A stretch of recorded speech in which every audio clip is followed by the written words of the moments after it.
नमस्कार, मी गणेश. वेळेच्या सुरुवातीला एक नजर आजच्या सुपरफास्ट बातम्यांकडे.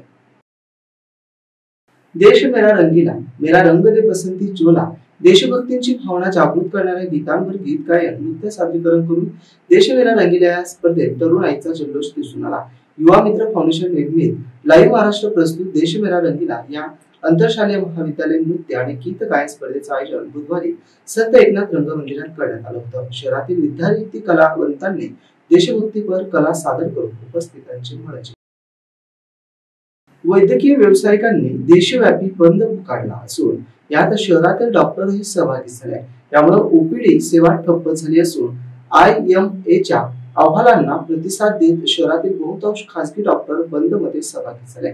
त्यामुळे बाहेर गावाहून आलेल्या रुग्णांची आता हाल होताना बघण्यात येत आहे.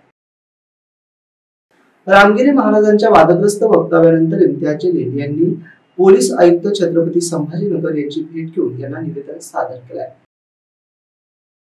इतर मागास बहुजन कल्याण विभागाच्या वतीने राज्यात 72 वसतिगृहांची उभारणी करण्यात येणार आहे. त्यामुळे इतर मागास घटकातील विद्यार्थिनीच्या शिक्षणासाठी मोठी सोय होणार आहे, असे प्रतिपादन राज्याचे गृहनिर्माण आणि इतर मागास बहुजन कल्याण मंत्री अतुल सावे यांनी केले आहे. मुख्यमंत्री एकनाथ शिंदे यांनी शब्द दिल्याप्रमाणे माझ्या खात्यात 3000 रुपये जमा झाले. रक्षाबंधना आधीच आमच्या या लाडक्या भावांकडून ओवाळणी मिळाली. खूप आनंद झाला. हे उद्गार आहेत जिल्ह्यातील बहिणींचे. छत्रपती संभाजीनगर जिल्ह्यातील पाचोड येथील तब्बल 150 ते 200 विद्यार्थ्यांना बिस्किटातून विष बाधा झाल्याचं समोर आलंय. पाचोड ग्रामीण रुग्णालयात त्यांच्यावरती सध्या उपचार सुरू. महापालिकेला शहर स्वच्छ ठेवण्यास वाहने खरेदी करण्यासाठी एकूण 61 कोटीचा निधी देण्याचं आश्वासन छत्रपती संभाजीनगर जिल्ह्याचे पालकमंत्री अब्दुल सत्तार यांनी दिले. स्वातंत्र्य दिनाचे औचित्य साधून 15 ऑगस्ट रोजी पालकमंत्री यांच्या हस्ते स्वर्गीय बाळासाहेब ठाकरे स्मृती उद्यान येथे 15व्या वित्त आयोगातून खरेदी करण्यात आलेल्या एकूण 20 वाहनांचं उद्घाटन करण्यात आलं आहे. बेंगळूर बिलोली विधानसभा निवडणूक अनुषंगाने प्रसिद्ध उद्योजक भीमराव क्षीरसागर यांनी बेंगळूर बिलोली तालुक्यात भाजपा पदाधिकारी आणि मतदारांच्या गाठीभेटी घ्यायला सुरुवात केली.